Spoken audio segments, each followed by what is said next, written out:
अस्सलामुअलैकुम friends, welcome back to my new vlog. कैसे हैं आप सब? उम्मीद है कि सब ठीक ठाक होंगे और मैं भी बिल्कुल ठीक हूँ। तो यहाँ पर जी है शाम का टाइम और मैं सारी सफाई घर की कर कर अब फारिग हुई थी और मैंने कुछ सेटिंग वगैरह चेंज की थी।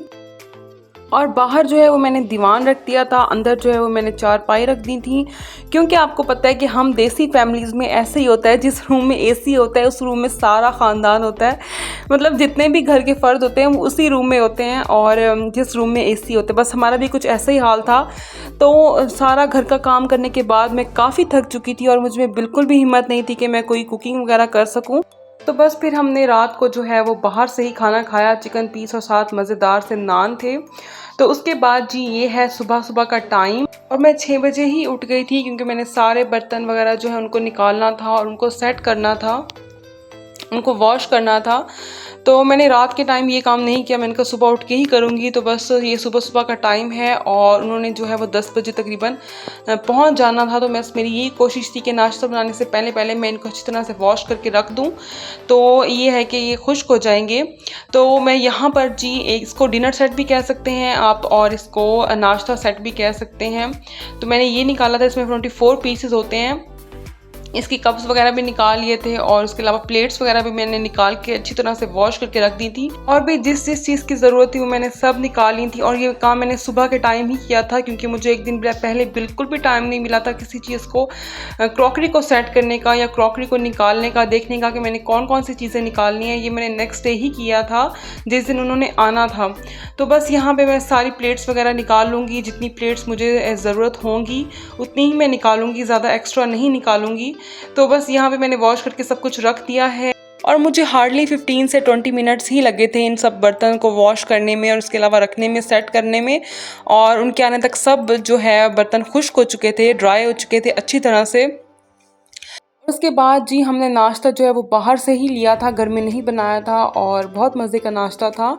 तो ये जी है दोपहर का टाइम और मैंने आज बनाया था चिकन और सिंपल चिकन ही बनाया था मैंने, जैसे मैं बनाती हूँ। मैंने आपके साथ इसकी रेसिपी भी शेयर की हुई है, तो अगर आप देखना चाहते हैं तो आप देख सकते हैं। और मैंने किसी चीज़ की कोई रेसिपी शूट नहीं की, क्योंकि मैं बहुत ज़्यादा बिजी थी और आपको पता है जब आप मसरूफ़ होते हो तो बिल्कुल याद ही नहीं रहता कोई भी क्लिप बनाना या कुछ भी वीडियो बनाना। और जैसे ही मुझे याद आता था तो मैं कोई ना कोई क्लिप जो है वो शूट कर लेती थी, ताकि मैं आपके साथ कुछ ना कुछ तो शेयर कर सकूं। तो बस यहाँ पे हमारा चिकन जो है वो रेडी हो चुका है और साथ मैंने चावल भी बना लिए थे और चावल भी बहुत मज़े के बने थे। और सबसे बड़ी वजह जो है वो रेसिपीज़ शेयर ना करने की ये भी है, क्योंकि एक दिन पहले ही मेरा ट्राइपॉड जो है वो टूट गया था और उसके बाद मुझे बिल्कुल भी टाइम नहीं मिला कि मैं जाके नया ट्राइपॉड ले सकूं। तो बस इसीलिए मैं कुछ भी शूट नहीं कर सकी, क्योंकि जब आपने हाथ में कैमरा पकड़ा हुआ होता है तो आप या फिर खाना बना सकते हो या फिर आप रेसिपी शूट कर सकते हो। एक काम हो सकता है, दो काम नहीं हो सकते।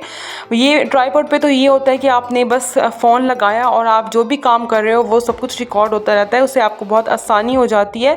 तो इंशाल्लाह जाएंगे और ट्राइपॉड नया लेकर आएंगे। तो जी ये है नेक्स्ट डे का व्लॉग और नेक्स्ट डे का क्लिप है ये। और यहाँ पर मेरी जो मदर इन लॉ उन्होंने कड़ी बनाई थी, तो बस मैं उसका भी कुछ भी शूट नहीं कर सकी, क्योंकि गेस्ट आ गए थे और मैं बहुत बिज़ी हो गई थी। तो बस मुझे बिल्कुल भी टाइम नहीं मिल सका। जो मेन क्लिप था कि कड़ी बनाने का वो मैं शूट ही नहीं कर सकी। मैंने था मेरा कि मैं बनाऊँगी, लेकिन बस वो मुझसे मिस हो गया और मैं नहीं बना सकी। तो खैर उन्होंने बनाई थी और बहुत बहुत मज़े की बनी थी, बहुत मज़े की बनी थी।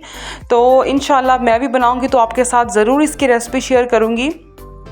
तो बस यहाँ पे वो तड़का लगा रही थी और बस तड़का लगाने के बाद इसको दम देकर आपने रख देना है, नीचे आंच वो है बंद कर देनी है। मैं इंशाल्लाह आपके साथ इसकी पूरी रेसिपी शेयर करूँगी इंशाल्लाह सून। तो बस यहाँ पर हमारी मज़ेदार सी कड़ी रेडी हो चुकी है और उसके बाद हम इसको रोटी के साथ खाएँगे। हम चावल के साथ नहीं खाते, कुछ लोग होते हैं वो चावल के साथ खाते हैं, लेकिन हमें राइस के साथ नहीं पसंद, हम रोटी के साथ ही खाते हैं और बहुत मज़े की लगती है रोटी के साथ। तो बस यहाँ पर हमारी जो है वो कड़ी तैयार थी। उसके बाद जी हमने खाना खा लिया था और ये है रात का टाइम और मैंने बनाई थी चिकन मैकरोनी। तो बस हम यहाँ पे कोक के साथ वही इंजॉय कर रहे हैं। तो उसके बाद जी है ये फिर से नेक्स्ट डे। असल में ये जो है वो 4-5 दिनों का एक मैंने व्लॉग बनाया है, क्योंकि मैंने आपको पता है कुछ भी ज़्यादा शूट नहीं किया। तो ज़्यादातर जो है वो मुझे टाइम ही नहीं मिल पा रहा था, या मैं बिज़ी हो जाती थी या मैं भूल जाती थी। तो इसलिए मैंने ज़्यादा शूट ही नहीं किया। तो 4-5 दिन का इकट्ठा व्लॉग मैंने एक बनाया है और वो आपके साथ मैं शेयर कर रही हूँ। तो ये है जी दोपहर का टाइम और मैंने खाना वगैरह सारा रेडी कर लिया था। तो उसके बाद जी आज मैं रशियन सैलड बनाने लगी थी। तो मैं आपको इसकी सारी रेसिपी दूंगी कि मैंने इसको कैसे बनाया था और बहुत मज़े का बना था। तो यहाँ पर जी मैंने ले ली है मैक्रोनी। ये वही मैक्रोनी है जो मैंने 2 दिन पहले बनाई थी। थोड़ी सी मैंने रख ली थी, ये इसको मैंने फ्रीज़ कर लिया था और ये फिर मेरे काफ़ी काम आ गई थी। उसके बाद जी मैंने यहाँ पे हाफ़ कप दही ले ली थी और उसको मैंने अच्छी तरह से फेंट लिया था और आपने इसको अच्छी तरह से फेंटना है। उसके बाद जी मैंने मैक्रोनी जो है वो मेरी बॉयल तो हुई थी लेकिन मैंने फ्रीज़ की हुई थी, इसीलिए मैंने इसको 2 मिनट के लिए दोबारा बॉयल किया कि अच्छी तरह से ये सॉफ्ट हो जाए।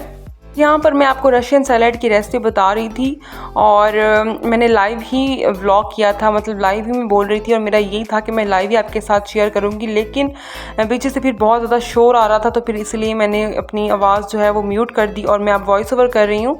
चलें कोई बात नहीं, मैं आपको ऐसे एक्सप्लेन कर देती हूँ, उम्मीद है कि आपको समझ आ जाएगी। जी मैक्रोनी जो है वो मैंने अच्छी तरह से बॉयल कर ली थी और जो फ्रूट की क्वांटिटी थी वो 1-1 किलो ही था और बनाना जो है वो 1 दर्जन थे। इसके अलावा अंगूर थे और साथ में एप्पल थे बस, और कुछ भी नहीं था, साथ मैक्रोनी थी। तो इन सब फ्रूट्स को मैंने काट कर एक साइड पे रख दिया था, साथ मैक्रोनी भी इसमें मैंने ऐड कर दी थी। चलते हैं सेकंड स्टेप की तरफ और इसकी सॉस बनाते हैं। तो सॉस के लिए मैंने इसके अंदर हाफ़ कप दही ऐड किया था, हाफ़ कप मायोनीज़ लिया था, हाफ़ कप जो है वो मैंने क्रीम ऐड की थी।